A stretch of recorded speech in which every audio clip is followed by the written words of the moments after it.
விசுவாசம் உள்ளவராக இருத்தல், லாப நோக்கம் இன்மை, ஆபத்துக்கு அஞ்சாமை, ஒருதலை பட்சமாக இல்லாதிருத்தல், விருப்பு வெறுப்பின்றி இருத்தல். இந்த மாதிரி கூற்று யார் சொன்னான்னு பார்த்தீங்கன்னா காப்பிகான்.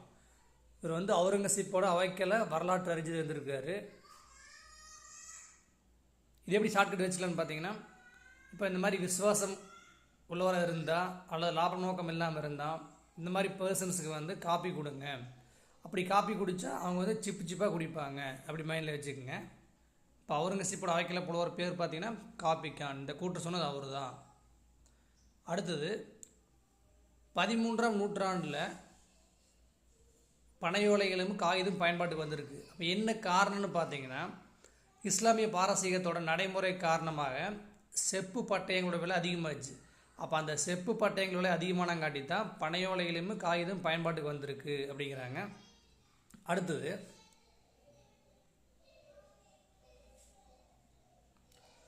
செப்பேடுகள் பாருங்கள். முதலாம் ராஜேந்திர சோழனோட செப்பேடு வந்து திருவாலங்காடு செப்பேடு, சுந்தர சோழனோட செப்பேடு வந்து அன்பில் செப்பேடு. இந்த ரெண்டு பார்த்துக்குங்க.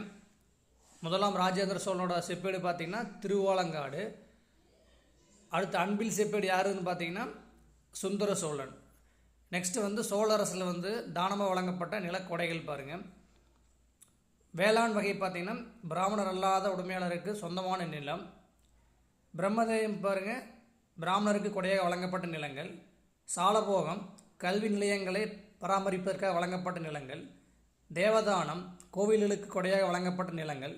பள்ளி சந்தம் சமண சமய நிறுவனங்களுக்கு கொடையாக அளிக்கப்பட்ட நிலங்கள். அடுத்தது இடைக்காலத்தை சேர்ந்த கோவில்கள் பாருங்கள். கஜுராஹோ மத்திய பிரதேசம். கஜுராஹோ மத்திய பிரதேசம். இது எப்படி ஷார்ட்கட் வச்சுக்கலான்னு பார்த்தீங்கன்னா, ஹஜ்ரோவை வந்து காஜல்னு வச்சுக்கோங்க. காஜல் அகர்வால் வந்து மக்கள் மத்தியில் ஃபேமஸாக இருந்தாங்க. அப்போ மத்திய பிரதேசம். அடுத்தது ராஜஸ்தான் மாநிலம் தில்வாரா. அப்போ ராஜா வந்து எப்பவுமே தில்லாக இருப்பாங்க. ராஜா வந்து எப்பவுமே தில்லாக இருப்பாங்க. அடுத்தது அபுகுன்று.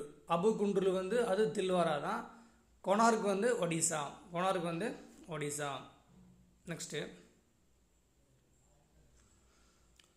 டெல்லி சுல்தான்கள் காலத்தில் பார்த்தீங்கன்னா ஜிட்டாலுங்கிற செப்பு நாணயங்கள் அறிமுகம் செஞ்சுருக்காங்க.